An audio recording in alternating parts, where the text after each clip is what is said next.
This is the Tom Bigby Tales. I'm Shannon Evans, and I'm your host. I write about a small town in Mississippi in the northeast corner along the Tom Bigby River called Columbus. Today's episode is about two Civil War generals who are buried in Friendship Cemetery in Columbus. The first one is William Barksdale, a political firebrand. General William Barksdale was born in Rutherford County, Tennessee in 1822.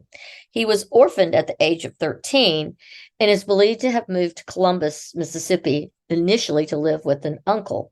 He was a graduate of the University of Nashville at a very young age and then studied law in Columbus before sitting for the bar successfully before the age of 21. Barksdale would marry Narcissa Saunders from Louisiana in 1849 on his return from the war in Mexico. She brought with her 20 enslaved people, horses, mules, and a wagon of household goods. They made their home on his plantation and had a total of 36 enslaved people near the present-day Alabama line in the New Hope area. Prior to his marriage, Barksdale served with the 2nd Mississippi Volunteers in the Mexican War. He was heavily influenced to join by the Firebrand Alexander McClung, a notorious dueler. Barksdale saw action in many skirmishes and at the Battle of Monterey. After the war, Barksdale returned to Columbus, where he was the publisher and the editor of the Columbus Democrat, where he wrote many articles and editorials on the presentation of states' rights. In 1851, he was made a member of the state convention and went to Maryland to the Democratic Convention. And 2 years later, he was elected as representative to Congress as a pro-slavery Democrat. When Mississippi seceded from the Union, he left his seat in Congress and took a command position as a colonel in the 13th Regiment of the Mississippi Volunteers. They and he saw action in Virginia. He quickly rose to brigadier general. Barksdale was considered larger than life on the battlefield. He was a large, imposing figure on a horse. He was said to look more like he was pushing the horse than the horse was carrying him. He had a booming voice and a shock of white, unruly hair flowing out from under his hat in battle. He saw action at the First Battle of Bull Run, the Peninsula Campaign at Harper's Ferry, Maryland Heights, Battle of Antietam, Fredericksburg, Chancellorsville, and finally Gettysburg. It was at Gettysburg where he was in command of the 3rd Brigade of Jubal Early's division, where Barksdale was mortally wounded. He was on his horse leading his men in an assault on Longstreet's charge in the peach orchard when he was first shot in his knee, then his left foot. Finally, with his back to the enemy, encouraging his men to rally, he was shot in the back and a huge hole appeared in his chest, piercing his lungs. He was carried to the Joseph Hummelbach farmhouse on the edge of the battlefield, where he told his aide, "I am killed. Tell my wife and children I died fighting at my post." He died the next day and was buried in the farmhouse yard. His wife would go to Gettysburg and have him dug up and brought home to Mississippi, where he is buried in Greenwood Cemetery in Jackson.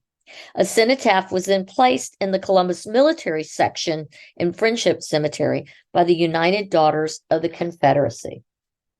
The other general that we're going to hear about tonight wasn't actually a general ever. He was a colonel, and he was a bit of a firebrand also. His name was William Bartee Wade, and he was born in Bedford County, Virginia in 1823. He was the son of Pascal and Frances Barton Wade, and the Wades were very prosperous slave owners who descended from Isaac Wade, a Revolutionary War veteran.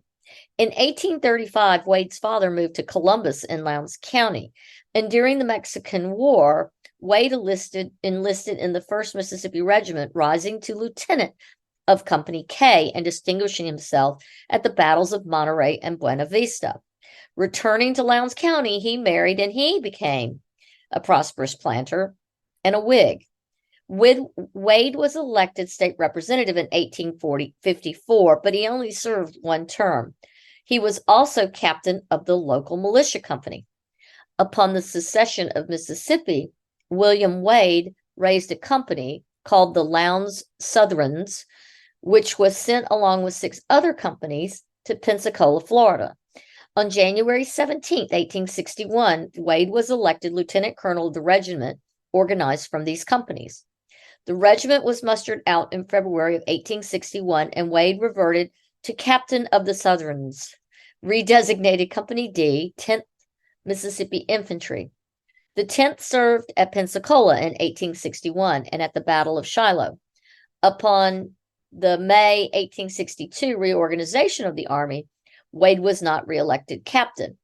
On July 17, 1862, he was elected colonel of the 8th Confederate Cavalry, formed by the consolidation of 3 battalions of Alabama and Mississippi cavalry. Wade led the 8th in the fight at Booneville, Mississippi on July 1st of 1862. Later, the regiment was transferred to the Army of Tennessee and participated in the Kentucky campaign and the Tennessee campaigns of 1862 and 1863. Wade usually commanded a cavalry brigade in Tennessee in the latter year. Perhaps his most notable exploit was the capture on January 13th, 1863, of 3 steamers and a gunboat on the Cumberland River. 1 week after this raid, Wade, now commander as senior colonel of a cavalry brigade, received a letter informing him that his wife was dangerously ill. He applied for immediate leave to return home, and leave was granted with the proviso that when it expired in 15 days, he was to report to the Army of Tennessee's Conscript Bureau. For the next 3 months, Wade headed the East Mississippi subdepartment of that bureau. When Wade returned to the Army, his division commander brought him before a board of examination, and when Wade flunked the exam, suspended him from command. However, the division commander failed to follow proper procedure for the suspension, and Wade won reinstatement to command. He led a brigade in Kelly's division after the Battle of Chickamauga. His career with the Cavalry Corps of the Army of Tennessee came to an abrupt end in October of 1863 when Major General Joseph Wheeler, who commanded the Cavalry Corps, arrested Wade for being intoxicated while facing the enemy. Pending trial, Wade was ordered by Wheeler, who admired him as a gallant though intemperate officer, to the rear on sick leave. Wade never rejoined his regiment. In 1864, Wade, now in Virginia, led a mixed Home Guard reserve force guarding bridges on the strategic South Side Railroad. Wade was then transferred to Mississippi and given command of a bridge of Chalmers' division in Forest Cavalry. He won universal praise as a very brave and determined officer who was always distinguished for gallantry and good conduct in action. On December 27, 1864, during the Tennessee campaign, Wade was again wounded. Reverting to regimental command, Wade led the 8th in Mississippi in 1865. He was paroled from the military at Columbus, Mississippi, as a colonel on May 17, 1865. After the war was over, Wade returned to Columbus. In 1866, he got into an altercation with the Union occupying forces of Reconstruction, who were bothering the local ladies. According to family sources, Wade shot 7 Yankee soldiers before a Northern bullet shattered his arm. The townspeople carried Wade to the Gilmer Hotel, where 3 days later, vengeful Union soldiers took him from his sickbed and threw him out the window, killing him instantly. It was said of Wade that after going through 2 wars, he died a martyr's death, defending the womanhood of his hometown. Wade is buried in Friendship Cemetery in Columbus. On his tombstone, it calls him General. However, he was never a general. He was just called that by his friends. He led as a colonel a brigade of cavalry during the last year of the war. He was briefly a general in the state militia before the war, which rank perhaps has caused this confusion. That is the story of the General William Bartee Wade, buried in Friendship Cemetery. I want to thank you for coming to my podcast.